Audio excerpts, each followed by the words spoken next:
Estamos de vuelta rápidamente. Le voy a dar paso al señor Kisley. Porque te dije, es que no, es que te estaba que me montaba en la mesa. Móntate en la mesa. Este espacio es así. Así, pero es que fíjate que hay un elemento que no incorporamos en el bloque anterior. No solamente tener la figura de un Michael Moreno, de un Vladimir Padrino, sino además entender que lo que significó la ley de amnistía pues fue un rotundo fracaso. Pero es que no se significó nada. Exacto. Mira, una pregunta que le hice yo a Guaidó, allá en Cúcuta, ¿no? Tal cual. Le dije, ok, usted está ofreciendo esta ley de amnistía. ¿Y qué protección hay para los familiares de los que se acojan a su ley de amnistía? Y ahí fue donde se trabó la cosa, porque no había una respuesta para eso. Tanto sí que el mismo presidente Duque, que estaba en esa misma entrevista conmigo, les digo yo, bueno, ¿usted recibiría a los militares de sus familias? Y yo dije, lo voy a poner contra la espalda de la pared. No, me sorprendió. Y de verdad, se lo aplaudí. Duque dice, sí, desde ahora lo recibimos. Es que Colombia... Pero la respuesta en la ley de amnistía no estaba. Claro. No está. Es que es donde voy. La negociación que reveló el gobierno de Estados Unidos tuvo que ver con 15 puntos que no tienen nada que ver con la ley de amnistía. Es decir, hubo una negociación, en efecto, pero no fue para todo el componente militar. Fue una negociación para quienes tienen la capacidad de tomar decisiones, de mantener o de eliminar. Sí, no, en lo absoluto. Entonces, esto es un primer elemento. El segundo elemento es la curiosa situación en la cual no se enfrentaron los militares este 30 de abril. Y pues Rocío San Miguel, que es una fuente confiable en el tema militar, y dice, bueno, no para todos, pero bueno, tiene sus muy buenas fuentes. Ella hablaba del sentido corporativista que tiene hoy día la Fuerza Armada, y una Fuerza Armada que a lo interior está viviendo un proceso de quiebre enorme. Y eso es cierto, es decir, hay una brecha que se sigue expandiendo y dentro de esa brecha comenzamos a ver figuras que aparecen y que desaparecen. Por ejemplo, vuelvo al punto de Vladimir Padrino López. Si en efecto Vladimir Padrino López negoció con Estados Unidos, si en efecto eso ocurrió, en las próximas horas, en los próximos días, él debería estar fuera del Ministerio de la Defensa. Ese es el primer elemento. Si no sale, allá es donde voy.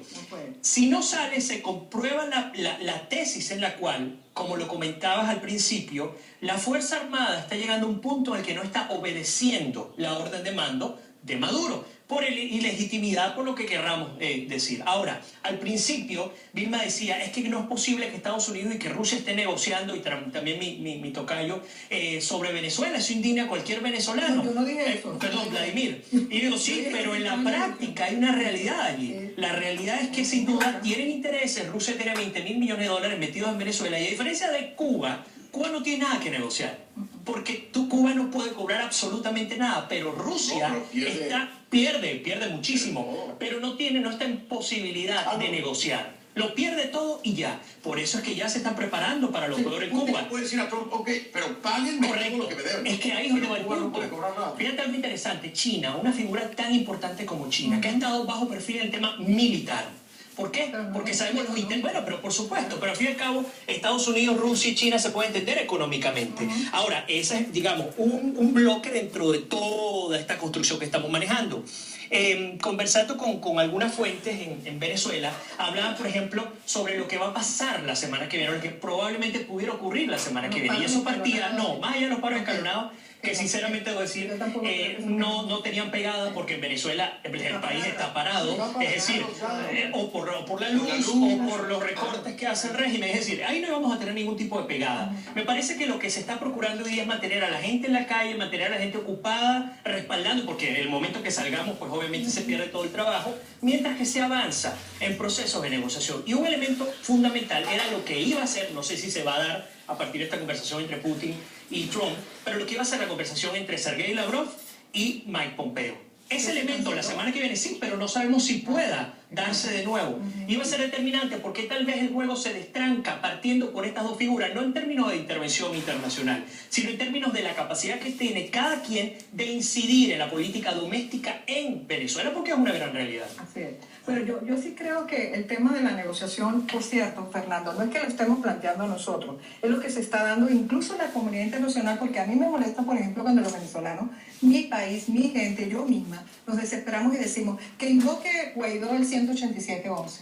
El problema es que afuera no es tan claro si deben intervenir y cómo, porque por otro lado, nosotros lo conversamos fuera del aire, pero tú sabes, nosotros sabemos cuándo comienza una intervención, pero no cuándo termina, sobre todo teniendo en cuenta la complejidad que tú y hemos estado discutiendo en esta mesa, de tantos factores y con un Estado desintegrado en lo que podría llamar el monopolio legítimo de la violencia. Todos tenemos factores de la violencia, del terrorismo, del narcotráfico, es una amenaza regional, no solamente por la crisis humanitaria compleja que ya la denomina de esa manera Naciones Unidas, sino por los otros factores de seguridad regional. De manera que la intervención debería haberse dado y no se ha dado porque no estamos a los cálculos políticos que tú hablabas. ¿Cuál es el cálculo dependiendo, y me disculpa que te ataje, dependiendo de cómo conciban la intervención. Bueno, porque Estados Unidos en efecto está trabajando por la liberación de Venezuela. Militar, vamos a hablar porque... De la militar. Es de lo militar, sí, porque la intervención yo diría que... Aquí hay dos también vertientes de la militar, la de ayuda humanitaria y la de intervención internacional. No, y además, Fernando, porque no estamos claros, la gente cree, yo no creo que incluso en el escenario que podemos estar planteando hacia futuro, la intervención que vemos de tipo militar, que debería vincularse con lo humanitario dentro del concepto de responsabilidad de proteger, no puede ser unilateral de Estados Unidos per se, porque hay otros países involucrados, y por eso creo que la coordinación se ha dado con Colombia, con Brasil. Ellos están buscando y están examinando qué escenarios pueden efectivamente implementar sin que Estados Unidos asuma toda la responsabilidad. Es que ahí misma, por ejemplo, y no vas a dejar mentir, no importa quiénes participen en una coalición, es decir, Brasil, Colombia, si está Estados Unidos, la punta... no, totalmente va a ser. Yo sé, yo lo entiendo. Y van a apuntar a la comunidad internacional que está respaldando a Maduro, va a apuntar en contra de Estados Unidos. Y el Grupo de Lima, si no está de acuerdo con la intervención, va a apuntar a Estados Unidos. O sea, aquí el costo político de la intervención, sea quien sea, es para Estados Unidos. Y es alto para Estados Unidos. Yo creo que los Estados Unidos vio claro cuál es el problema en Venezuela, porque una de las bases fundamentales de la estrategia es que no te equivoques de enemigo. Si tú atacas a quien no es el enemigo te va a después destronar porque te va a desgastar cuerdas. Los Estados Unidos se dio cuenta, algo que tú y yo hablamos en el último programa aquí, ¿quién es el poder en Venezuela? Ya sabemos que no es Nicolás Maduro. Tú decías, ¿por qué la Fuerza Armada actúa así? Porque es el poder. El poder en Venezuela se llama Vladimir Padrino. Él es el hombre fuerte de Venezuela. Muy oculto, muy bajo perfil, pero él lo es. Y entonces fueron a negociar con él. Maduro se sostiene porque lo sostiene Vladimir Padrino. Los Estados Unidos, ¿qué dijo Abrams y Bolton? La negociación se cayó porque Vladimir Padrino dijo que quería ser presidente. Entonces es Vladimir Padrino. Entonces tú en toda esta jugada no puedes dejar a un lado al alto mando militar. Tiene que entrar. Y el gran esfuerzo que tiene que hacer Guaidó y Leopoldo López y toda la oposición y el Congreso y Julio Borges y Primero Justicia y todo, es convencer a Vladimir Padrino que acepte la presidencia del presidente de la Asamblea Nacional a cambio de que él se sostenga con su alto mando militar. Hay no más alternativa. Pero él tiene que entender que él no puede ser la cara de un gobierno de transición. La pregunta que les voy a hacer en la mesa, y entiendo lo que estás diciendo, lo entiendo perfectamente bien. Además, aquí le salió mal la receta. Iban a hacer el mismo pastel que hicieron en Cuba, pero acá se les quemó. ¿Por qué? Porque le dieron demasiado poder a los militares. Así es. En Cuba siempre mantuvo el poder Castro, ¿no? Fidel y Raúl.